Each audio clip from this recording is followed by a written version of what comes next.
Hey, Funk fam, this is Chris, sitting here at the editing desk, and boy howdy, seems like Paul and I had a little too much fun. Paul and I talked for way too long last episode, so we had to cut it in half. Here's the other part deux, as they say, of the Funkcast out of Paul's garage. That's it, man. Game over, man. Game over. Shall we play a game? You're traveling to another dimension. A dimension not only of plastic and paint, but of games. A journey into a wondrous land where meeples become real and cardboard cuts like a knife. That's a signpost up ahead, your next stop. The Funk Zone.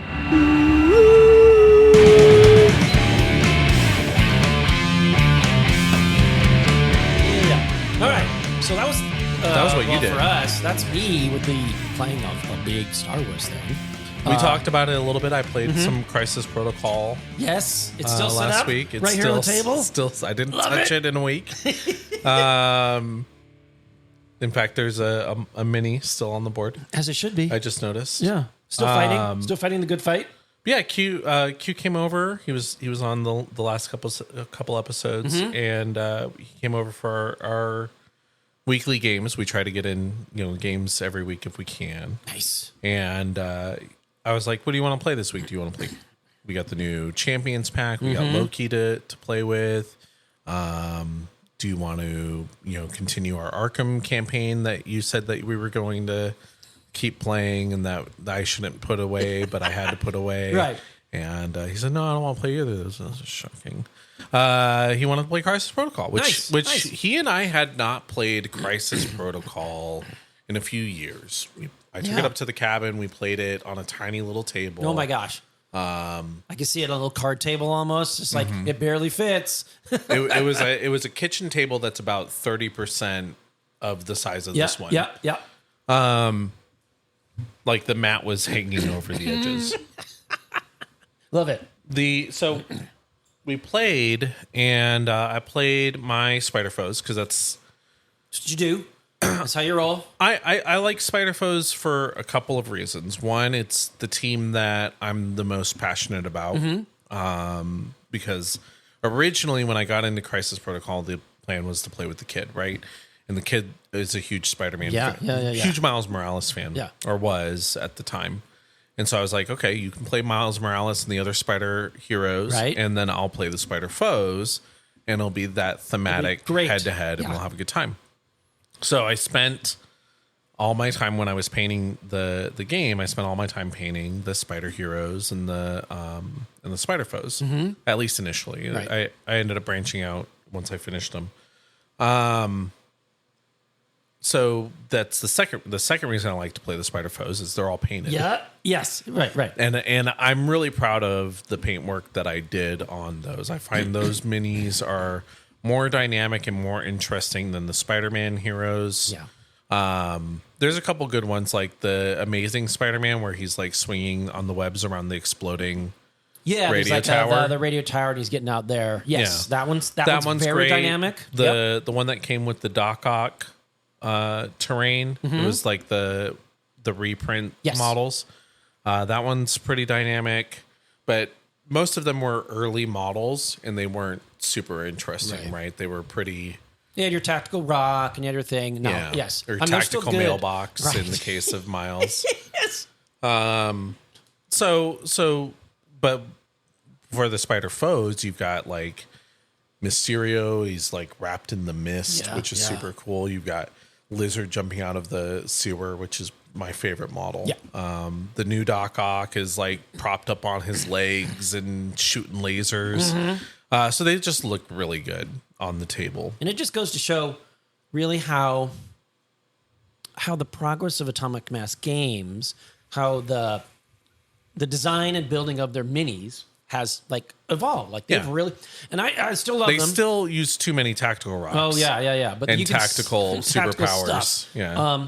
But going from the original releases, which are still good, Yeah. but like they're like, you guys have really started to work out some of these kinks and how to create dynamic poses that are not too fragile. Not too fragile, evocative of the characters Mm-hmm. and their signature poses and that kind of thing. Yeah, they've Yeah. really done a phenomenal job. So I gravitated toward them.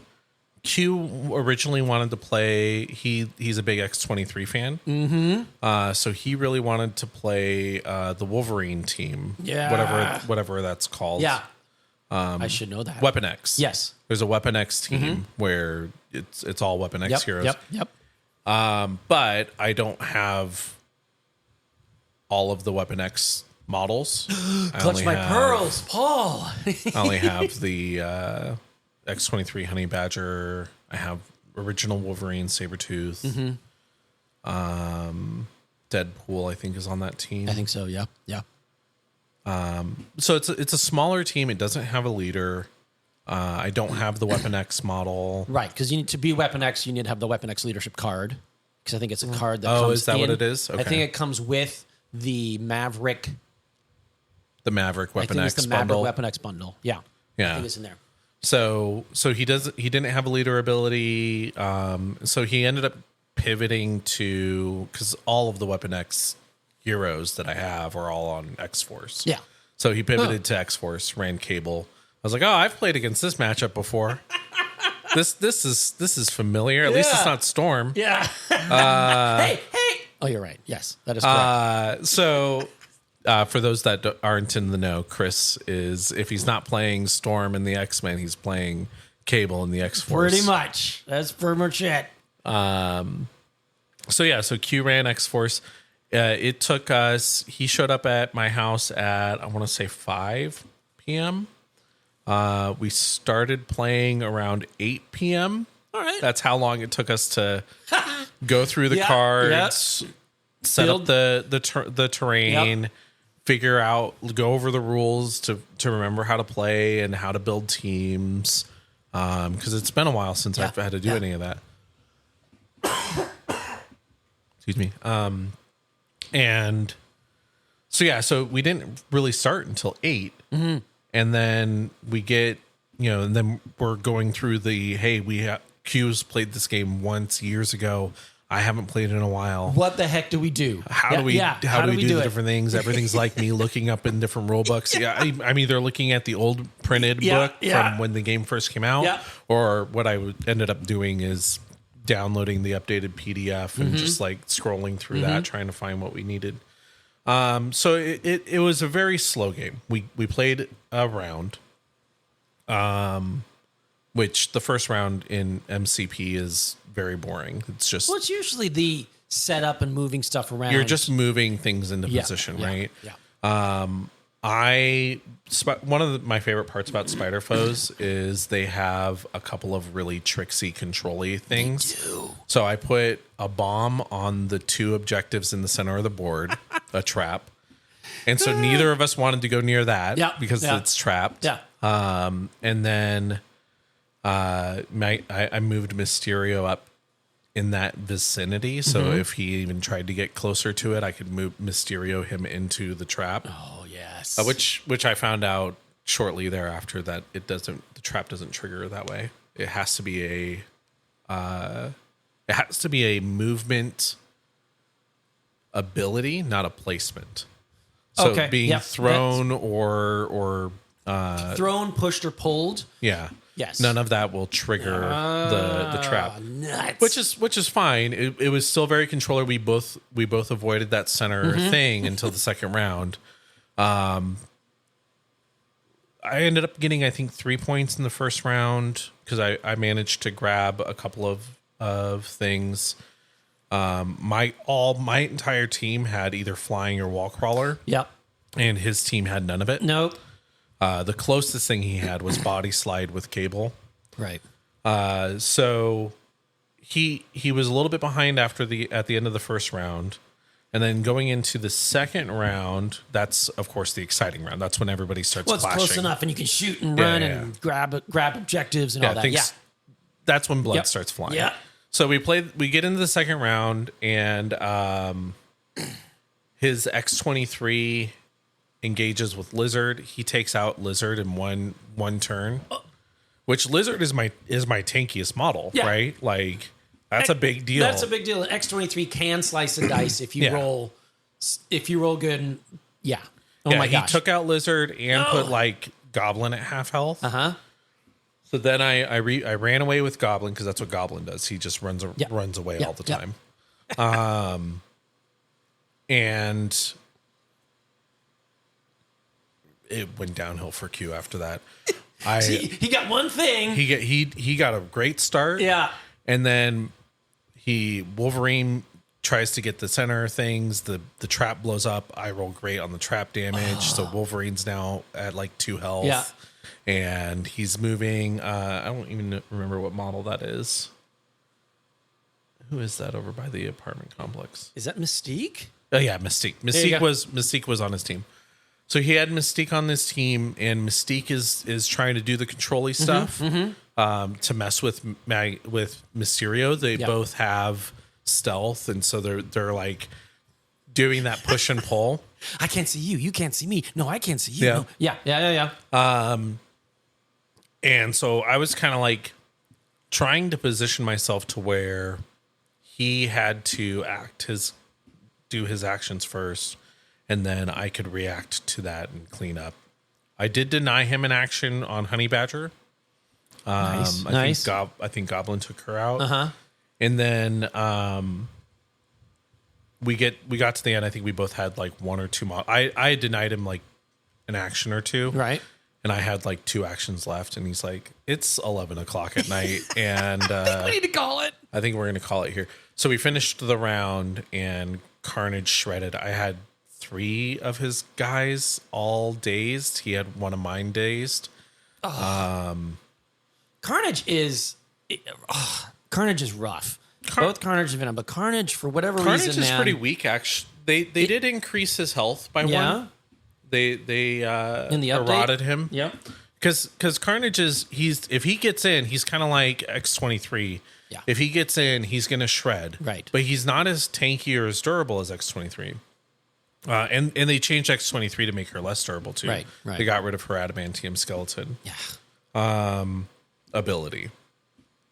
So I think Carnage and X23 it was kind of funny to kind of like look at the teams, and the teams are very, very similar. Yeah. I have Mysterio and he has Mystique, and they're both very stealthy, control-y things. And then I had he had X23 and I had Carnage. They're both like the shred. Those are the brawlers. If we knock things, they're glass cannons, right? Like if they knock you out, we're moving on to the next thing. Both of our leaders, Cable and Green Goblin, are very mobile, very like ranged and moving around and messing with the board, and hard to pin down. The differences were I had Doc Ock, which was more of a ranged character, and then I think his Honey Badger was Doc Ock, Honey Badger. I had Lizard. And he had, what was his 4th one? Not Colossus, not Deadpool. Was it Colossus? No. Wolverine. He had Wolverine. Oh, okay. So Wolverine and Lizard are like the tanky. Like we're gonna take a bunch of hits and heal and that kind of thing. So those 2 were very similar. And then Doc Ock and Honey Badger were not very similar. But we each had 1 unit that had almost a mirror match. It was interesting how that worked out. Yeah. It wasn't on purpose by any stretch, but it was definitely interesting. So yeah, it was a ton of fun. We had a great time. I wish we had, could have kept playing and played more, but time is a thing. And what's like relearning? I do remember like when we were, like you and I were learning how to play Marvel Crisis Protocol in those games. It's like, we're going to get only like 1 or 2 rounds in just because rule reference and moving and make sure we're doing this and what does this card mean and relearning not coming prepared, not having a team picked out, right. Like I hit the ground running. So I think that's par for the course. Yeah, and get a few more games in. Right. When you play a game once every year or 2, it takes a bit. It takes a bit to remember. Yeah. But no, it was cool. So yeah, I'm happy that we got back into it. There's a couple of new. I was looking online after we played. There's a couple of new I think we talked about before we hit record. There's like a new Crisis pack that's out Yep, that has yep. the updated Crisis cards. Yep. I want to get that. There's a couple new models for the Spider Foes. Yep. And there's a new box coming for the Spider Heroes. I want to get both of those boxes at the very least. No, that'd be great. Couple old models that I missed that are hard to get a hold of right now, so I'll keep my eyes out for those. But yeah, and I do think one of the cool things about Marvel Crisis Protocol is that you don't. Back in the day, you had to buy a few more models to get the cards that came with them, right? Which was a business model. They do want to sell miniatures because it's a miniatures game. I didn't totally fault them for that. No. But now they're trying, at least from my interpretation of what they're talking about, they're trying to not do that as much. Like, you're not going to have to buy this box and you get a mini that you'll never use or a card just to get it for the cards. There'll be the event thing, like Gladiator is like a new season, so it's got some cards in it that you can get, but they're going to sell most of those as a card pack. Right. Which I think is great because it still allows you to stay updated with the game. And you don't have to even buy the card packs. Right. They're really download good them. about putting the stuff up for free on the internet. Yeah. If they errata a character or a card, you can print it out on your home printer and slot it over the cards. And I love it. Yeah. And you can do like what I do, and you and I, like, your Spider Foes and Spider-Man. Like, I don't need to collect all the stuff. I don't need Guardians. They're fun, but I don't need them. Right. Like, I'm going to do mostly X-Men. I don't need the other stuff. I still have a few. But I have mostly just getting X-Men stuff because, I don't need to...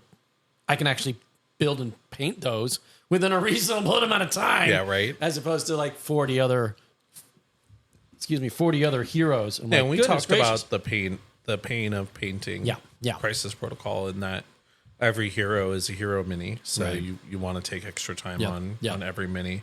But you're not painting, squads of 20. Right. Yes, there's not units 40 all at Wolverines, once. although that would be great. There is a lot of Wolverines specifically in this game. There is, and I love it. But yes, it very much like in Warhammer, you have your hero or leader of the unit. You'll spend a little bit more time on it, maybe, if you want to. But yeah, usually. In the 2-pack of Marvel Crisis, that's all you get. So you're going to give them They've now moved to 3-4 packs. I think it's mostly 4 packs now. They're doing like affiliation packs. Right. So if you missed some earlier, you can get all the Spider Foes. Okay, not all of them, but many of them. Right. So if you want to get a core set of this affiliation, you can get that box. There'll still be a few extras. But yeah, they have the X-Men. But all the new stuff has like 4 units in it for the most part. There's a couple exceptions, like Phoenix only had was just 1 unit. But it was one. It was 2 forms of one big ass unit. I should bring her next time because she's crazy. Well, I think that'd be interesting to look at, but I do think a lot of them are still 2 and 3 because the latest X Universe one was a 3-pack. And I'm like, well, I don't know this character, but I know these other 2 guys. But I think with the affiliation pack, they'll still do the dual packs, and they might be a little less expensive. But the cool thing is with this shift, they're also creating more options to start the game, more starter packs. So you'll have a Spider-Man starter deck. I feel like it's easier to get into the game now. Absolutely. Than it was and less expensive. Like, you get the core set with all the scenery, but the chances are, to reference our earlier conversation, there's a huge chance that you'll know someone or you'll have some scenery already, so you might not need to get the starter box with scenery in it. Yeah. You can just get the character starter box, just the X-Men, the Spider-Man, Guardians, whatever, Asgard, right? Right. And just get those and hit the ground running. So whatever. And the cool thing is, as I said, one of the things that I like is like they try to encapsulate the style and feel of the heroes. So if you are into Guardians and you get the Guardian starter pack, you're ready to go. Yeah. Like, that's really, really a great thing. Well, the starter sets are 10 units. Yes. Yeah, so which is rad. It the gives you the X-Men, you have full Brotherhood 10. and X-Men, and you're ready to go. Yeah. Yeah, like the Spider-Foe starter set is Carnage, Mysterio, Electro, Kraven, Green Goblin, Lizard, Shocker, Vulture, Rhino, and Sandman are the 10. Dude, that's pretty awesome. The X-Men starter set is Gambit, Wolverine, Toad, Storm, Rogue, Psyche, Mystique, Sabretooth, Beast, and Magneto. and Magneto. Yeah. It's interesting that they mixed the Brotherhood and the X-Men as opposed to doing like Prof X. I know recently got a mini. Yep. But I'm pretty sure that's just because Prof X is new. He is newer, but I also think with that starter set, you in essence have 2 leaderships you can choose from, right? Brotherhood, you have Mystiques and You have Magnetos. 3. In that starter set specifically, you have Well, you have Storm and Cyclops for the Storm, X-Men, Cyclops. Oh, yeah. and then Magneto and Mystique for the Brotherhood. Oh, is Mystique a leader? I think Mystique's a leader. We should find her card. She's on the table. Where's her card? But I'm pretty sure she's a leader for them. Correct me if, all you people out there can correct me if I'm wrong. But these box sets are doing a cool job that you have choices, right? You're not stuck with the 5 that you have to add 1 or 2. It's like when I first got the set, I'm like, okay, with the first starter set, if I get this plus 1 or 2 X-Men, 2 box of X-Men, am I good to start playing? And back in the day, they had the 2-box challenge, right? Starter set plus 2 boxes or whatever, which I still think they try to do. But that's why I thought, like, I don't have to get in with too much. For the price of 1 spearhead of Sigmar, I get a full starter kit and 4 minis of the X-Men. And I was like, that is doable. And so I've felt that they've been pretty good about keeping the entrance, as I hit the mic, the entrance price point viable. And especially with the new sets, they're actually less expensive, which is great. Yeah. So if anybody's interested, like, definitely check it out. If we're in there and we're playing, come say hi, or talk to Mike. Like, hey, I want to check out. Like, I'd love to check this game out. I think he does have a copy of the original starter set. I think he does. If not, obviously he's more than welcome to order it. Yeah. Right. And there's the new starter set out, which looks beautiful.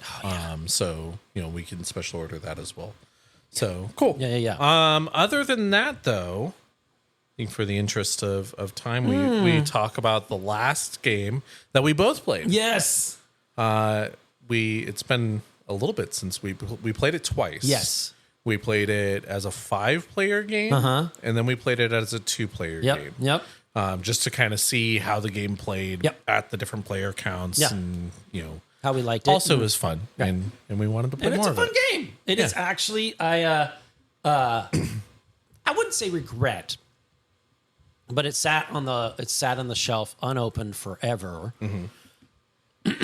And I actually traded in towards sitting to my right, the 2 games. I actually traded it in another game towards Heat, Pedal to the Metal. Yeah, because we played it and we talked about it on the podcast. And the kid loved it. I really enjoyed the deck building and playing with it. So I traded that in for that. And looking back, now that I've played it twice, I'm like, I actually was like, do I want to get it again? Am I going to get it? I mean, the new version is very pretty. Right. So the new version is called Quacks. As opposed to the old version was Quacks of Quedlinburg. Right. And one of the things to get it out of the way right away, one of the things that we did talk about that I brought up is the name is not great, right? When you look at Dungeons and Dragons, because it's right there, you're getting into Dungeons and Dragons. Right. When you play, looking at the box tells you about the game. You only have an entire wall. Right. Gloomhaven, Frosthaven, all these things, Catan. The name and the box and the art tells you, gives you a hint, like the book cover. Catan's probably a bad example of that. Okay. Well, they do talk about we used to be called Settlers of Catan, right? Spirit Island does a great job of it. So when I looked at Quacks of Quedlinburg, I was like, what am I getting into? What am I getting into? And I read the back and I'm like, So it might be a game if you see someone playing it, hang out and look and listen. Or if you come into the shop, I think there's one available to play. I think so, yeah. Maybe one of the older version, but not this super killer all-in edition or the new release edition with those fancy tokens. Yeah. Those tokens are muy fancy. So one of the things when the game first came out, Mike had picked it up and taught me the game. And I really liked it. I was like, this is a great game. This is easy. It's a good game for anybody to play. If you're a big gamer, you'd love it. If you're a newer player, it's easy to get into understanding, and you'll have fun with it. Yep. There's enough randomness to kind of balance the playing field a little bit, which I'll get into a little bit later. But there's also enough like choice and decision making and control that as an experienced gamer, you feel like your decisions matter. Right. So it does a really good job at leveling the playing field to where you can make bad decisions and still beat the person that has played the game 100 times. Yes. Yeah. Just based on luck. But also if you've played the game 100 times, you kind of know a little bit more of what you want to do and what the right choices for you in that moment are. Yeah. And so you feel a little bit more in control. So, but Mike had also gotten at the time, there were, I don't think they were plastic. I think they were they cardboard? No, the original game came with cardboard tokens that you would pull out of the. Yep. So the way the game plays, everyone plays as an alchemist. You're brewing potions. It's a 6-day convention for alchemists. And we're going to this festival and we're going to brew our potions, and we want to win the award. Yes. For the best quality potion by the end of the 6th day. So we're all brewing our potions, and you buy ingredients. You start with 10 ingredients. Everyone starts with the same 10 ingredients, like a deck builder. The ingredients are little tokens. Right. Originally, they were little cardboard tokens that you'd put into a bag, and you'd reach into that bag blindly and pull out. Yeah, so that's the important thing. Ingredient. You don't know what you're getting until you pull it out of the bag, which was a little maddening sometimes, but that's part of the game. That's part of the game. You know, the idea of, I like your reference to deck building, because as you play, you can buy more. You can buy more ingredients. Right, and each ingredient has a certain je ne sais quoi, right? So you create your own, what's your strategy here? And of course, there are ingredients that if you have more than 7 points, or once you make 8 points or more, makes your thing blow up. There's a fixed number of boomberries that everyone has in their bags. Yep. The boomberries are white, and if you have a strength of 8 or more boomberries in your cauldron, then your cauldron goes boom. Right, it explodes, and it's a boomberry. That's it. When your cauldron explodes, you immediately stop drawing new ingredients. You're done. Everyone else finishes the brewing. It's all simultaneous play, which is one of the cool things about it. There's very little downtime in the game. Right. Everyone's making decisions all at the same time. I think you and Mike, when we played the 5-player version, I can't remember who said, was it you or Mike? I can't remember. Was basically, it's kind of a competitive solitaire. Yeah. You're trying to build the best potion you can, but you can look at your opponents and what they're building and where they're at in the point. Like, there's 35 places on the thing, and each place gives you money and points. So you could be like, well, nuts, I'm only at 12. Right. But Paul, you're at 14. Do I draw another ingredient? Do I risk it? Do I risk it for the biscuit? Yeah. And of course, a couple of times I risked it and it blew up. But of course, that's the fun of it. You're like, nuts. So you're playing against yourself. But you're not interacting with other people. Right. So it's not like I'm putting ingredients into your cauldron. It's all out of my bag into my cauldron. There are some ingredients that do go into other people's bags, but it's never a situation where you draw that ingredient and it feels bad. Right. It's just like, I put an ingredient in your cauldron or in your bag, and when it shows up in the cauldron, I get a benefit. Right. So there is a little bit of that. Especially at higher player counts. But that being said, it's not, there's no feel bads, there's no take that, there's no like, I'm going to stop you from doing what you want to do. Right. There's a couple of decision points. Like, one of the things is every round, every day of the festival, we draw a new event. There were a couple of events that were like, the player to your right chooses to either remove a boomberry from your bag, or you get to buy a strength 2 ingredient of your choice. And so there's a little bit of a choice where it's like, I'm going to choose that you do this, or I'm going to choose that you do that. So you do have a little bit of influence. It is still a multiplayer game, but it's not like, what's a good example? It's not like Risk or something like that, where you're like trying to take each other's. Right. It's not a direct conflict, as it were. You're not interacting directly with your opponents. Which feels really good for newer players. Yeah. And for somebody who's not like, or like myself or Q, like I don't find the joy in heavily competitive stuff. Right. I like a little tete-a-tete, little je ne sais quoi, but I really want to enjoy the game and have fun. And I think Quacks, and we'll come up with a better name for this dang game. No, I think Quacks is good. I think Quacks does a really good job of capturing that moderately fun interactive, and especially, and to speak of the 5-person table versus a 2-person table, gameplay was pretty similar. I think we interacted fine, but if you have a boisterous group, like a couple of your friends that are, enjoy the game, but they're not totally vociferous, as it were, and you have a couple of them that really like Mike. Mike's a talker. He loves hanging out, right? Little, poking fun and having the game, and you got a couple of those. This, I think, would be a really good game for both of those groups to come together around, because you can interact as much as you want. You can have fun. You can drink your Dr. Pepper and chill out and just build your cauldron and make your potion, or you can just, hey man, hey, what do you do? How's it going? What are you at? Where are you going? And Mike was, we had a couple players that were like that. Where are you at? Oh, I'm going to risk it. I'm going to go for it. Oh my God, you blew up. Mike, did you blow up? Nah. And then I found it to have a really good balance. Right. Between that. And thus my God, should I, the wife and the kid actually might enjoy it because it's not a massive miniature game. Right. It's not a card game or like not that. Very, very complex. It's not too complex. Now, with the all-in edition and the other one, you do have a few of the expansions, right? So you can expand it, but you can just keep it simple to the core set. Right. And just play that a bunch of times and have fun. So we played it twice. Right. And then the third time I played it with just the kid and the wife. So we did a 3-player game. Yeah. And they loved it. They absolutely loved it. It's one of the kids' favorite games now. He's asked to play it a couple of times. Nice. He's asked to play it more than he's asked to play Heat recently, which is cool. That's good.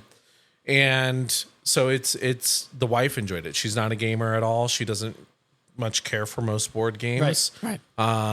But this was one that she appreciated and that she enjoyed, and that she never felt she was too far, like I was pulling too far ahead.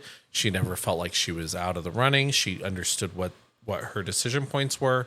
And I think that that's critical for players like that. I want to share games are my passion. Right. I want to share that with my wife. And so any game that I can find that's going to bridge that, but for the two of us, is an instant 5-star. Instant buy. Yeah. So circling back, we talked a bit about how the game plays. Circling back to my original, we were talking about the components. So it originally had the cardboard components. Mike had gotten the plastic components. Okay. And I learned on the plastic components the first time I had played it years ago. And I said at that time, this is a great game. I do not want to play this with the cardboard tokens. Right. The clackety clack of the plastic, the feel of reaching in and feeling these heavy plastic tokens feels so good. Mm-hmm. I only ever want to play this with plastic tokens. And at the time, the plastic tokens were as much as the game. Ugh. So you'd buy a $50 game, and then you'd buy $50 worth of tokens. Right. And I was like, I spend $100 on a board game every now and then. But it takes a lot to go above, to hit that price point. This is not a $100 game for me, right? Not buying it from two different sources and that kind of thing. Yeah. Were they third-party tokens, or they were were third-party tokens? Okay. Yes. I love those. Yeah. I support those types of things. But sometimes if it's as much as the game, you're like. Now, since that point, a couple expansions have come out. Mm-hmm. 2 expansions came out for the game. Mm-hmm. And then I had said at that time, if they ever release this game with the plastic tokens at a reasonable price point, I'm in. I'll buy it. Mm-hmm. So fast forward a couple weeks ago, a company, a new publisher picked up the game, and they reprinted it with new art, And most importantly, the plastic tokens are included in both versions of the game. Yeah. So it's the older one, probably the one I traded in, was from the different publisher, and now it's been like changed hands, basically. Yeah, the first one was Days of Wonder. Okay. This one it's still Asmodee is the parent company. Because they're but this one is what the heck is the company's name? All In. I'm looking right at we're looking at the box right their now. logo. That's the company's logo. Oh. Is that like flower thing? It's probably on the back here.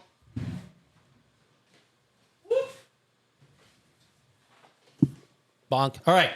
CMYK Games. CMYK. All right. CMYK. So CMYK picks it up and they release it with the new art and the new tokens. And I wasn't a big fan of the old art. It was a very classic, like early 2000s looking. And this game came out like late, like early 2000. I think it was like 2015, 2016 is when the game came out. So it's newer game. But no, the vibe and feel of the artwork was definitely, I wouldn't call it retro, but kind of a classic modern board game. Yes. So not quite like the old 90s Parker Brothers stuff, but the stuff that Catan introduced us to. Exactly. Right? Yeah. So I wasn't a huge fan of the art. It was a little bit too busy for me.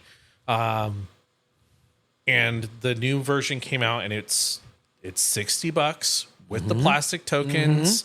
And I like not everybody likes the new art, and I respect that. I like the new art. It's cleaner, it's simpler, it's less busy, it's a little more cutesy. Yeah.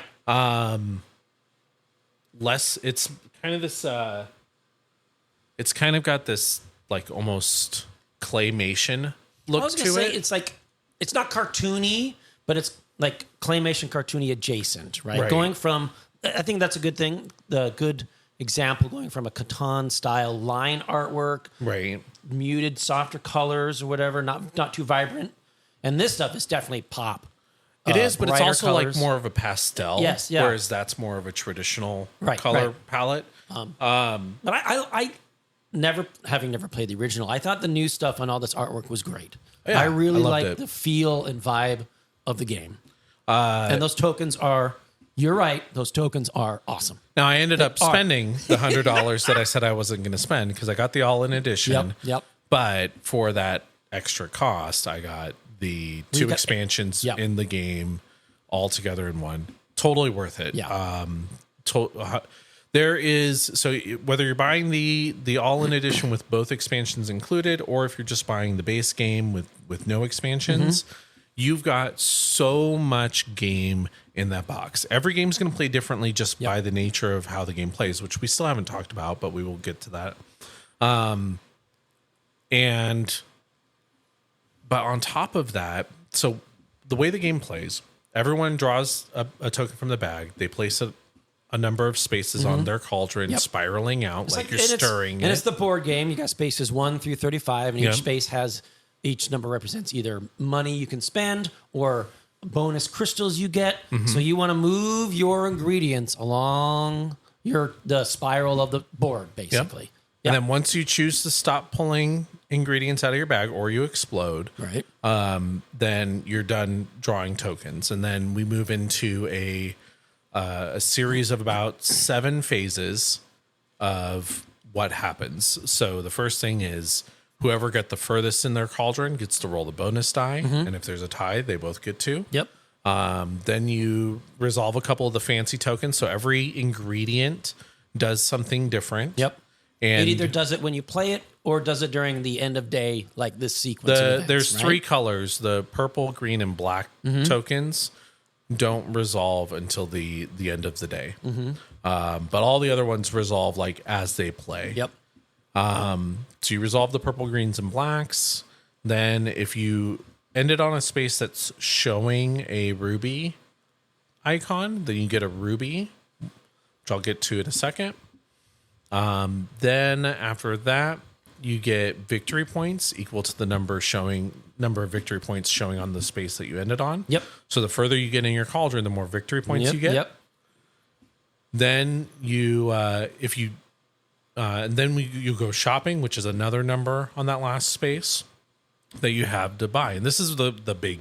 This is the meat of the game. This is the meat of the game. Absolutely. The meat of the game. Well, the meat of the game is pulling the tokens and pushing your luck.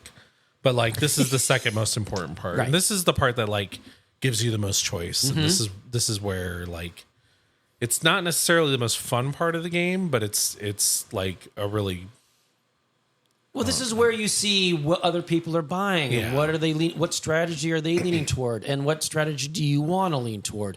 And the ingredients are so you have anywhere from 5 to 8 I think ingredients that you can buy.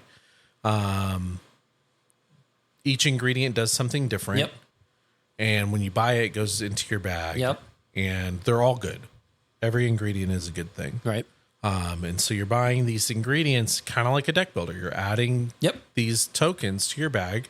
This type of game is called a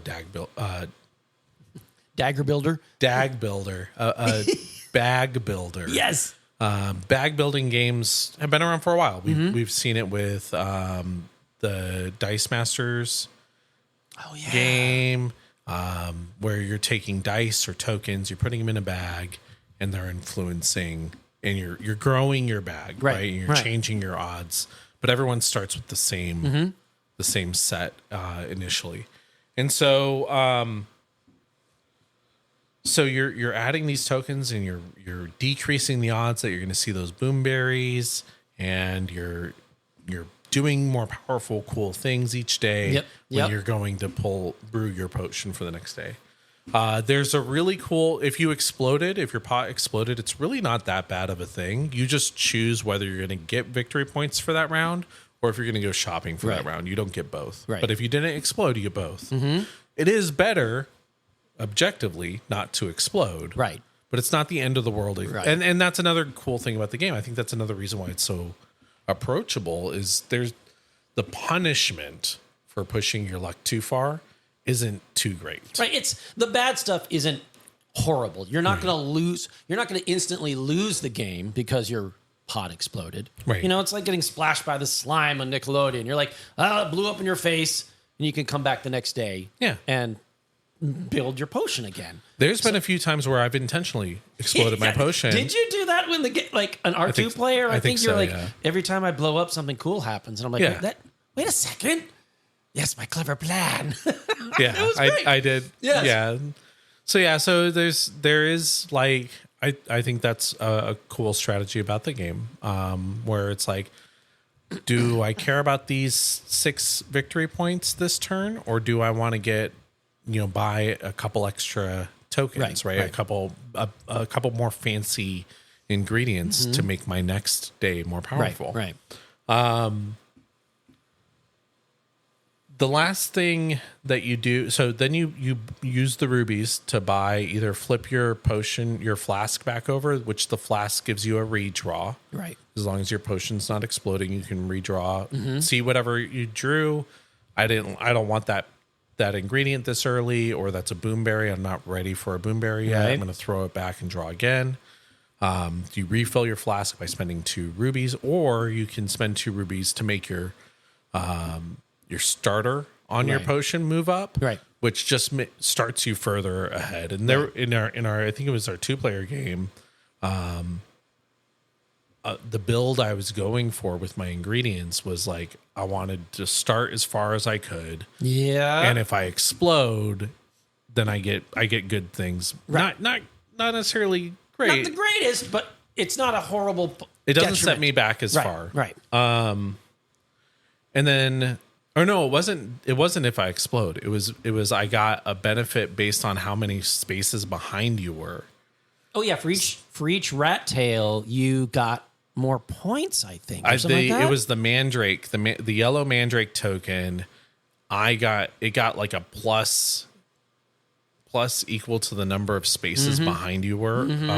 However many points I was behind you. Yeah. So it's like if I explode, then I'm still staying behind him, and my mandrake is at its max value, and it's just moving super far. Right.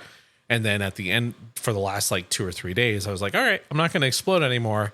And I was just getting, by that point, my mandrakes were so powerful, I was just filling up my potion the entire way. Yes. Oh and my just gosh. getting a bunch of points. That was awesome. And then the last, so the rat tails is a really cool mechanic, and I think it's yet another feature of the game, another great design decision that makes the game more accessible. Yeah. And that's the score tracker that they use in the game has rats around the score track, and their tails are separating some of the point values. So maybe between 24 and 25. There's a rat tail separating those two numbers. And the way that they work is whoever's in first place, you count the number of rat tails between you and The that last player. place? Or the Whoever's next in person? first place. Yeah. The next, if you're behind first place, you count however many rat tails is behind you, and then that turn you get to start that many spaces further. Right. Yeah. A number of rat tails further.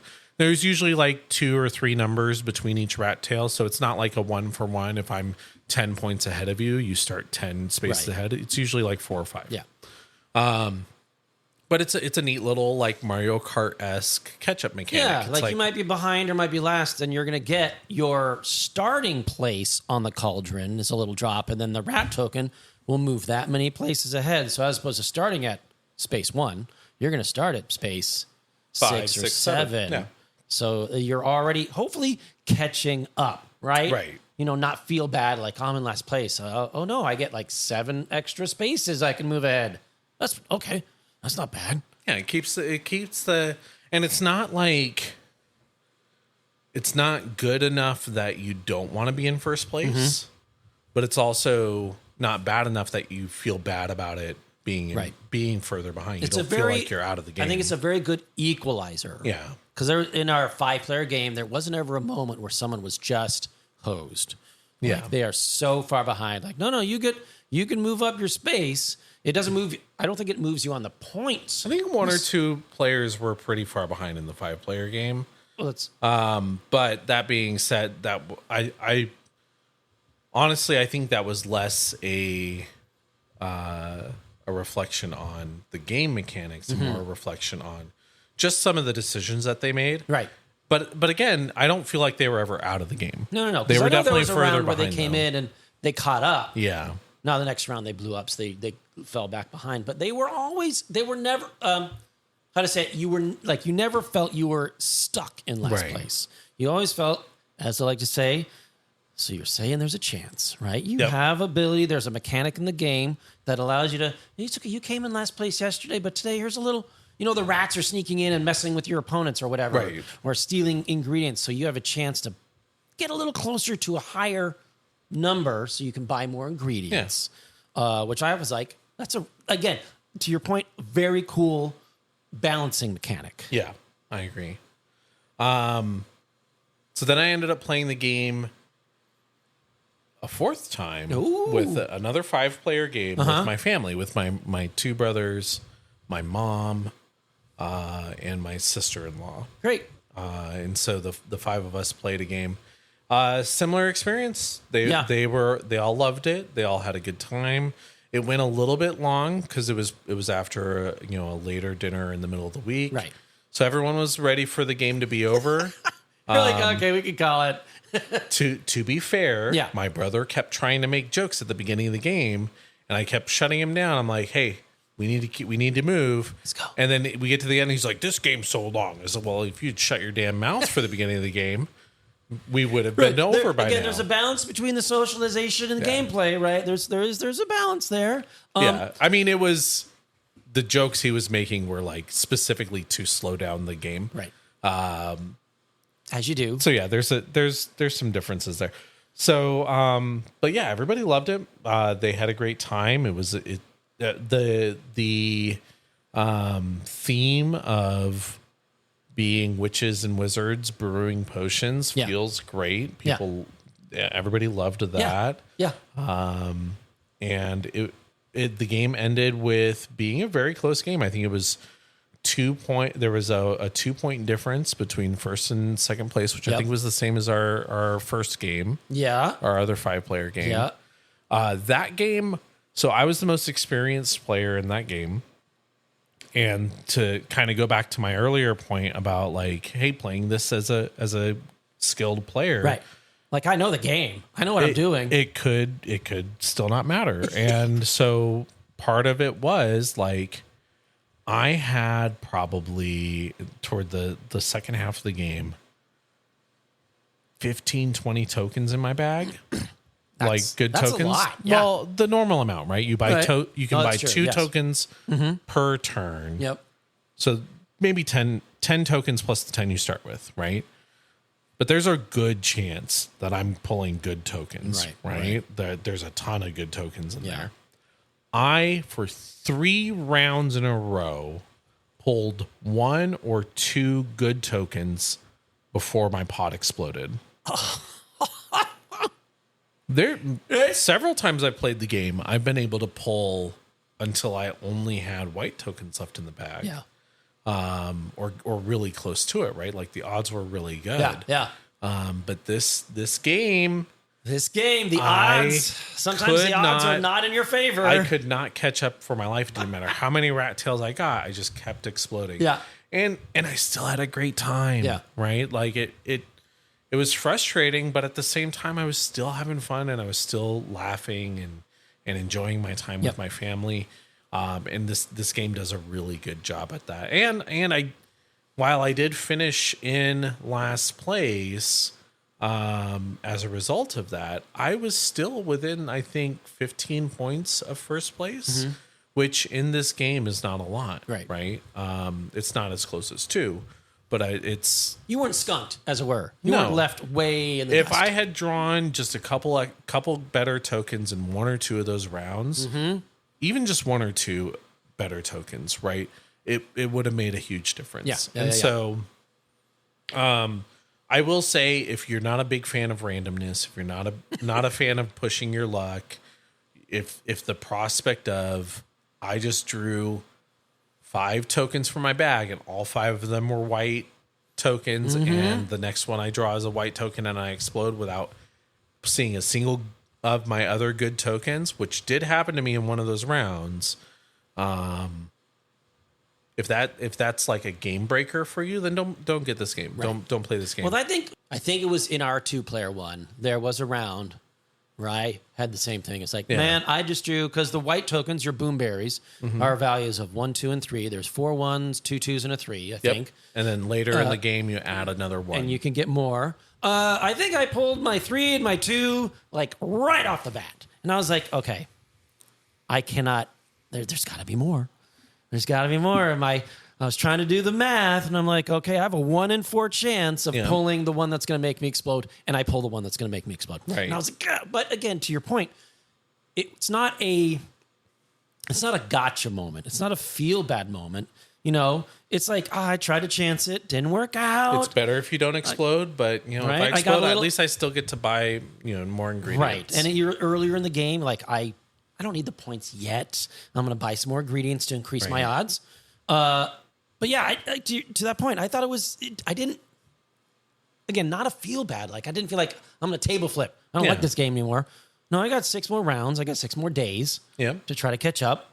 And I thought it was, again, a fun game and a good hangout. Ooh, as I hit the mic, a good hangout game with your friends and your family. And one of the things that I really thought was cool is in its replayability, it has that deck of cards that you draw, the random event that happens during that day. Each one has and there's, 100 cards or something crazy? I think it's 30 cards, but like you only play 9 rounds. Yeah. And so you're seeing, it's like 30 or 40 cards. Right. You're only seeing 25% of them every time you play the game. Yeah. Right. And we talked about this, like the idea of not only the ingredients that you buy, because the ingredients can change, right? You have in the base game, there are 4 books, and each book is a set of ingredients. Right. So if you're playing, we didn't do this correctly in our first game. No, because I didn't read that rule, and Mike didn't remember because it had been a while since he had played. Like, we still had fun, yeah. and the game wasn't broken because of it. Right. But we mixed and matched the books. You're not supposed to do that. At the bottom of each book is a number, or of each ingredient is a number of bookmarks. Mm-hmm. You should have the same number of bookmarks on every single ingredient. Right. There's 2, 3 ingredients, and that's kind of correlated to the number of players. Is that right? No. Or just like I want to play bookmark 1, bookmark 2, and those are the set ingredients you use for that game. Right. It is like bookmark 1 is the simplest version of the game, and bookmark 6 is the most complex. But the complexity difference is in that I played book 3 with book 4 with my family. It wasn't that much more complex. No, it's not. It's yes, you're not doing rocket science here. The all-in edition does add 2 more books, so there's book 5 and 6. Okay. For the all-in edition, but you basically have minimum 4 different like sets of ingredients that you can play with each game. That's going to drastically change how the game works. Right. But also, you don't have to play by the rules. If you want to mix and match the bookmarks, mix and match the bookmarks. If you've played the game so many times that you feel like you have solved every book, then shuffle the books. Right. If you've played bookmarks 1 through 6, get crazy. Yeah. Exactly. Or like I said, like, are these random? So you just shuffle the things, deal them out. That's what you get. Right. And maybe a player goes, let's roll a die and flip one over to see a different effect. So you get get a new experience, a new game in there. Right. So and that is what I think is very, very cool about this game is, as to your point, the new base game is like $60 and the all-in is $100. I think it was exactly 100. I might be wrong. Don't quote me on that. The replayability of this game, I thought, well, not off the charts, was really good. Especially the all-in edition. Yeah. There's so many modules that you can add. But yeah, the replayability in even the base game. Yeah, and I think like if you have a group of players, like a D&D group, and one night you're like, guys, we could take a break. Let's have a social hour and hang out, order some pizza, and take a break. Like, or get together and just have a family game night. This is I would say an excellent game to add to your library. I agree. I will say the game is a little bit long in the tooth. In that it's satisfying. It's not too long. It's not too short. Yeah. But there are times where it's like based on the weight of the game, like how complex it is. Right. I want it to be maybe 30 minutes shorter. Okay. There might be. You can look in the box. You're gonna check the box There might out. be a short version of the game. But I don't know off the top of my head. As we hear that clacky clack, clickety clack of the tokens. Oh, it's so good. No, I loved it because when you got it, open it up. Yeah. Again, a fan of paraphernalia, a fan of the game design, tokens, the new edition, the base game and the all-in edition. Tokens are well designed. They're all a different color. The bags are cool. Playmats are cool. Playmat has 1 or 2 sides depending on how you want to play it. So again, like they've really kind of thought about how to make this game last. Right. How to make your investment in the game. Ain't nobody got this. Okay, that's not true. But, us gamers might have extra around. But, not everybody wants to drop $60 in a game that they're only going to play a couple of times. Yeah. But this one absolutely has the ability to keep playing. And I think if you're young enough, like if my kid's 12 and your kid's 10? 10, yeah. 10? So 10 years old, 12 years old, like the age range that you can play with this game, I think is really, really cool. 9 to 90, right? That kind of thing. For sure. The rules aren't too complicated. No. You can play a simpler version to get them in and get them playing. So it's very, again, highly recommended for this game. Don't be put off by the name.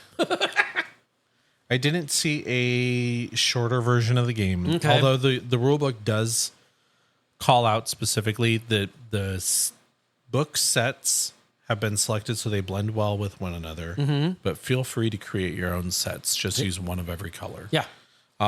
There's also another way in the base game that we didn't explore, and that's if you flip your cauldron over, Right. there's a backside that adds another level of complexity where instead of moving your droplet up in your cauldron, you can get bonuses at the bottom of your cauldron. Yeah. So we didn't try that yet. Oh, next time we can flip it over. Oh, okay. Is that what you want to do right now? Honestly, sure. I said I wanted to play Netrunner. Now I want to play I know. Quacks. We're gonna play Marvel I want to play Crisis Crisis Quacks. Marvel Crisis Netrunner Quacks. Oh my God, we're having a crisis of Quacks in the protocol. Oh my God, that's awesome. We're gonna Quacks Crisis Netrunner. Here we go. But yeah, now that's a hybrid game. We're just playing 3 games at the same time. Oh my gosh, what's going on here? did I ever tell you my dream? Diddly-doo, diddly-doo. No, like a dream game, Like my dream game experience. No. You would love this. I'm sure I told you at some point, but I'll retell you. Yes, I will hear it again For the sake of the first time. podcast. Yes. And I regret selling off my collection of Armada before doing this, but my dream is to play a game of Rebellion, which is another game that I said we should play. Yep.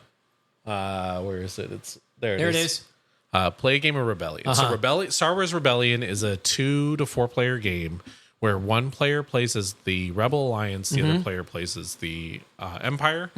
If you're playing 3 or 4 players, then the 2 people team, each 2-person team is going to have one person controlling space forces, the other person controlling ground forces. Okay. And there's generals that do space and That ground work as within well. each one, so Yeah. you have fun, right? Exactly. The concept of the game is the Rebel Alliance chooses where Yeah.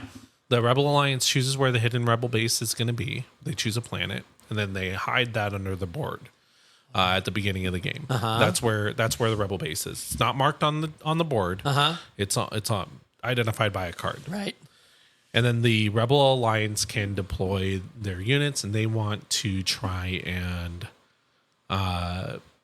influence the galaxy to join their cause before the Empire finds and destroys their base. All right. And you do that Yeah. by completing missions and that kind of thing. Yep. And so it's a really fun like cat and mouse game. It's a pretty heavy game. It's a pretty complex game. Yeah. But as you're playing, you're deploying your generals, you'll like have ground and space battles to determine the outcome of what happens on those planets or in the space around those planets. One of the weakest parts of that game originally, the expansion fixed it a little bit, was the combat was kind of Meh. meh. Yeah. The expansion fixed it. Okay. The expansion made the combat a lot better. Okay. But originally it was just like, this is a really good game. I wish the combat was more interesting. Well, what if I told you Yeah. that instead of us rolling dice for the combat, we go into Star Wars Legion and we resolve the ground battle? Yes. In Star Wars Legion. Oh my Whoever gosh. wins that battle has won the battle there. And then for space battles, we do an Armada game. Yeah. Yeah. But then in Armada, you have squadrons that deploy from your capital ships. Right. What if whenever a squadron got into a fight, we'd play X-Wing?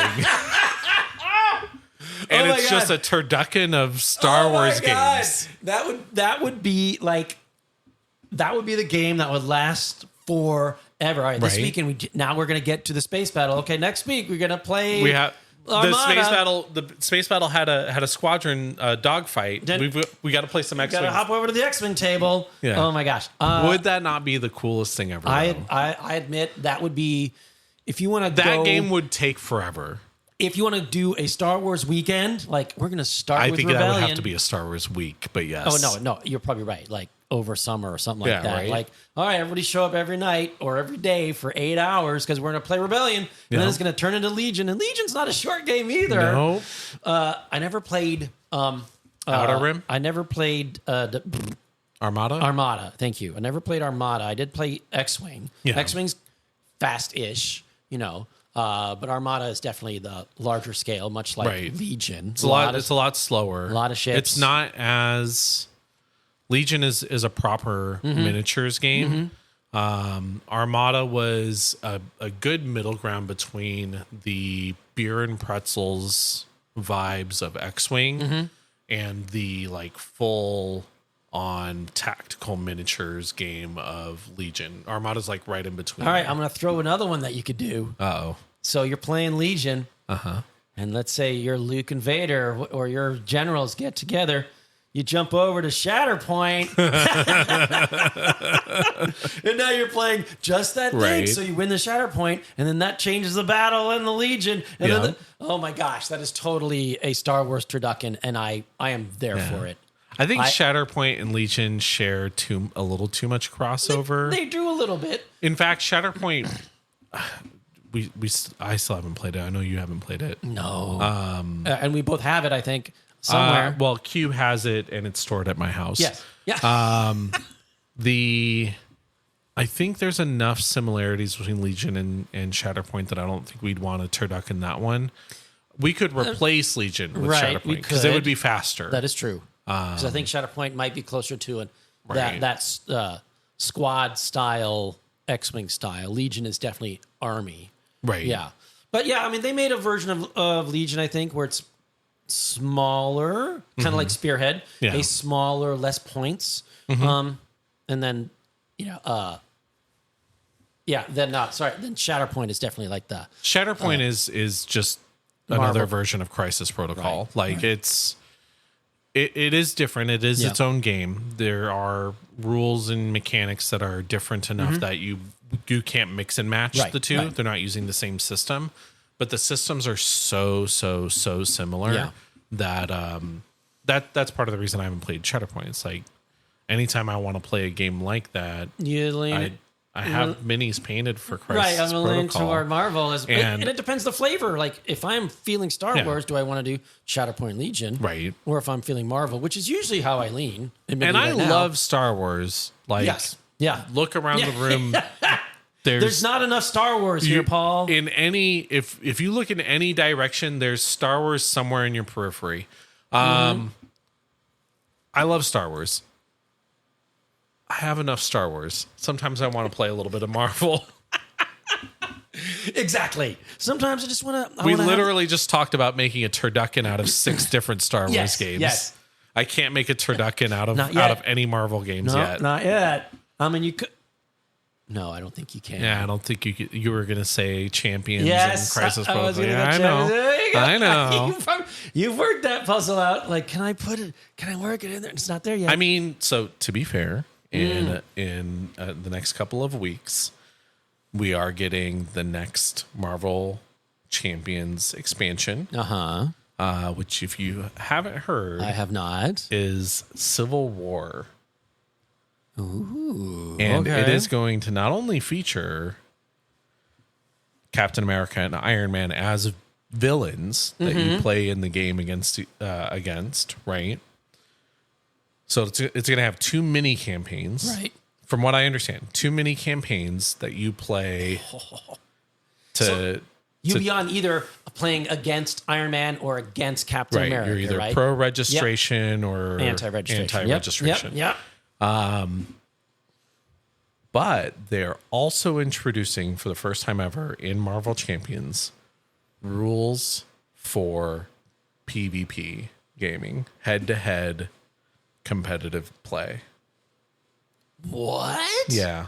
Okay. Are they trying to look at the play space of like Magic and Star Wars maybe and trying to be like, can we take a bite of that pie? Or is it like, let's experiment with this? I think it's more of like let's experiment with it a little bit. The Civil War is the perfect storyline for us to introduce something like this. That is true. It's just a different way to engage with the game. I don't think they're trying to eat anyone's breakfast. Right. I think they're just experimenting with it. I mean, the game has been designed up to this point without competitive play in mind. Right. So I'm sure, like, if you tried to turn something into, everyone would just be playing Doctor Strange. Right. Because he's broken. So broken. But again, like not every game has to have the competitive cards. Was like it could just be a cooperative game, maybe competitive, as it were. But you still cooperate and work together to have fun and beat the game. Right. I think it's fine for a game like Champions. It's been out for several years. That has a ton of content for it to explore a different way to engage with the game like that. Even if you're just trying it out once in a while, or it's whatever. Right.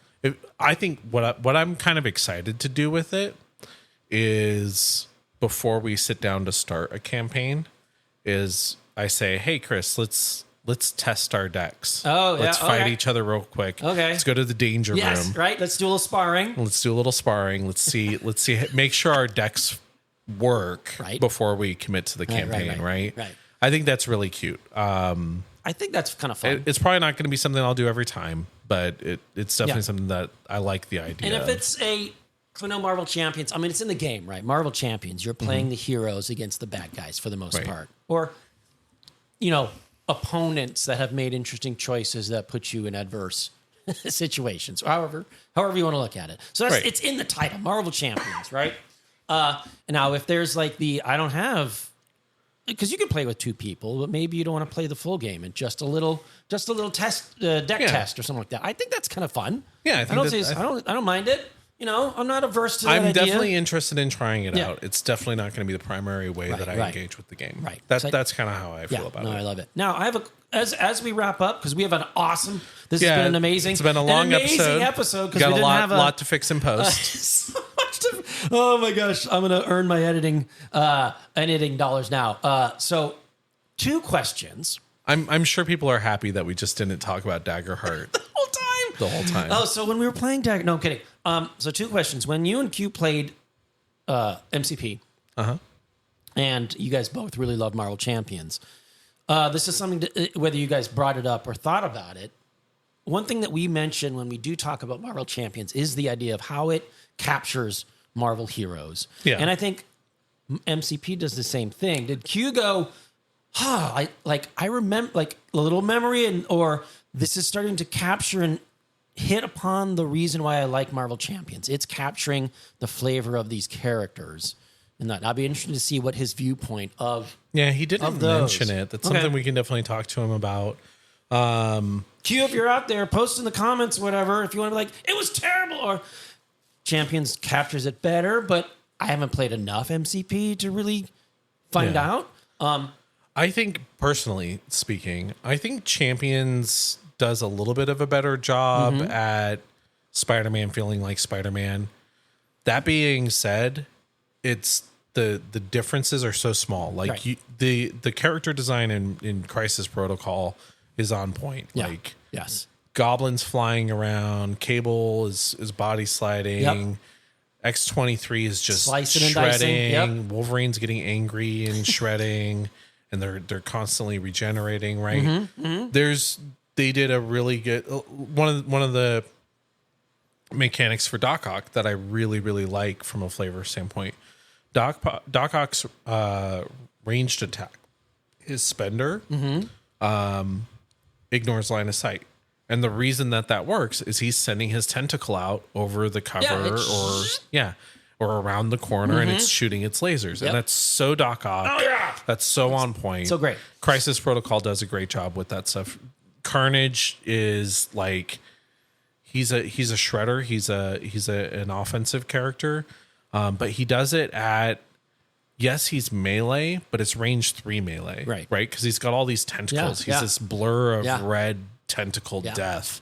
And he's just, bumbling around the field, killing things really fast, just shredding things. He feels great on that. Mysterio feels so tricksy. It's like, oh no, they again nailing the flavor of him. You're like, Mysterio's probably my favorite spider foe.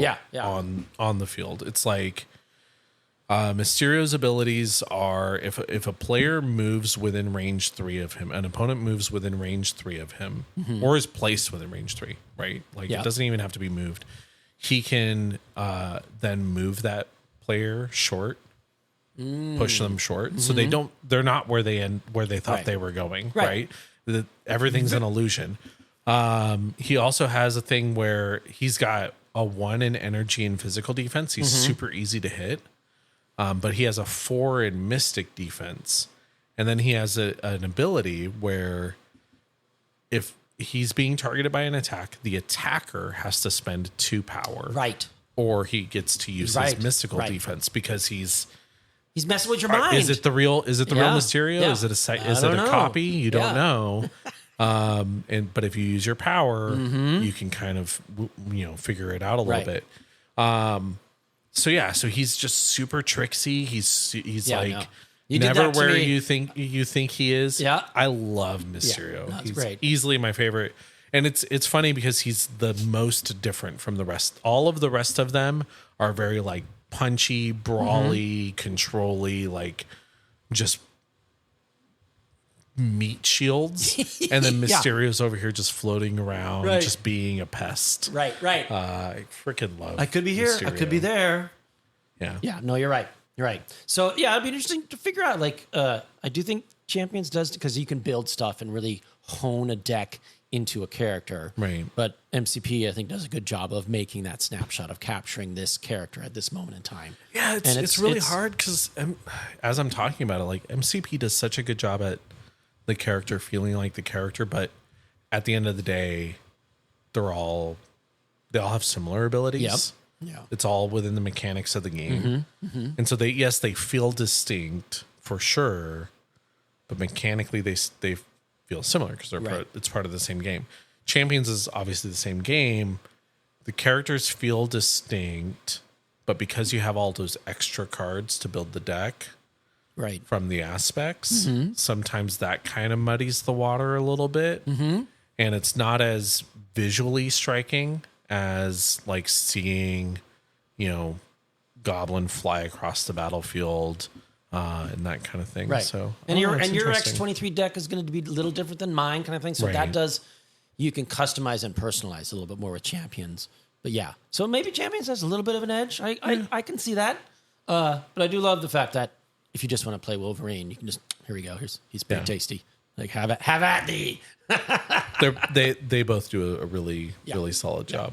Absolutely. If anybody's Marvel fans, and if you're a fan of Marvel, go out and take a look at both of those games to experience and explore the world. Because obviously, Star Wars or Marvel, like I want more of it.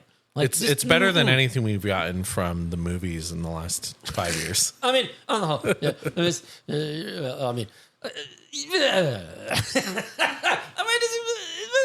But I don't totally disagree. All right, yeah. Oh my gosh, dude. Is it time? I think it's Should time. we call it? I think people have had enough of I us. think there's going to be plenty of editing and stuff left on the floor. It was nice catching up after, so many long Daggerheart talks. Catching up on and there'll be more because Daggerheart in 2 weeks, we said, right? 2 weeks. So our next recording will be right before our Daggerheart game. So the next recording will probably be just Daggerheart free. Yep. But then the week after that, get ready. Back into it, Back folks. in the saddle. Will I survive the stairs? I don't know. Yeah. Who's gonna work this ship? Awesome. Well, I think to wrap it up again, Paul and I are out there on the Discords. So if you guys have any thoughts or comments about what we talk about, ideas, don't hesitate to drop them in there. Reach out to us. We are on there enough. I do like to post like minis and stuff I'm working on. I'm going to post the ship I'm working on for Daggerheart. And spreading the love of not just the playing side, but also the hobby and the building and the painting side, even though a lot of times we don't have a lot of time for it. Going out and showing what we're doing and hopefully inspiring one of y'all to get out there, buying some minis and painting them and having some fun. I think we also have a Patreon out there. Yeah, if you have the means and the it's something that you can do in your life, please consider supporting our Patreon. We've got cool rewards going up. Mike's trying to stay on top of that for us.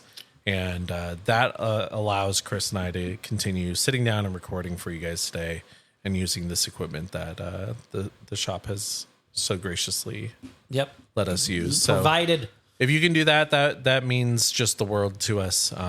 We would love to keep giving you more of this content for as long as we can. And don't forget, obviously, there is the Funkatronic store. Come in, say hi. It's a great place to just come in and get a game, pick something out of the game library, bring your own stuff in, and meet some new people, meet some new friends, and have some games out there. And if we don't have the game that you want in stock, if you want to get a hold of Crisis Protocol or an expansion or we've for sold something, out of Quacks somehow. or we've somehow sold out of Quacks or Heat, the store can special order it for you Absolutely. as well. So everybody there will be glad to help out. I have before we a little depart here, postscript. I have Yes. a question for you.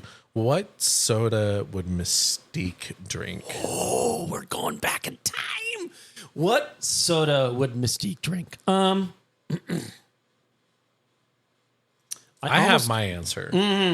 I want to say it would be like Coke Clear or something like that. Crystal Pepsi. Crystal Pepsi. You know. Whatever everyone else is drinking. Is whoever she's impersonating, that's what she's going to drink? Whatever the person next to her is drinking. Yeah. All right, I see that. So like how because Crystal Pepsi doesn't look like anything. Crystal Pepsi is like It could look like could be water. It tastes like Coke, but it doesn't look like Coke. Right? What is What it? is it? It's in disguise. What kind of? I don't think our audience is old enough to know what Crystal Pepsi All right, is. now everybody Chris. has an assignment as a postscript. Go research the horrific experiment. Wonderful, beautiful. That was all the crystal see-through sodas. That was science gone wrong. Oh my gosh. Well, I love that segment. We definitely got to do that more often. All right, dude. Well, Paul, it's been an awesome hanging out. Thank you for letting us record in your garage here with all the games. And we will hopefully see you guys next time. Bye. Love you, bye. Bye, nerds. That's it, man. Game over, man. Game over. Let's play. Shall we play a game?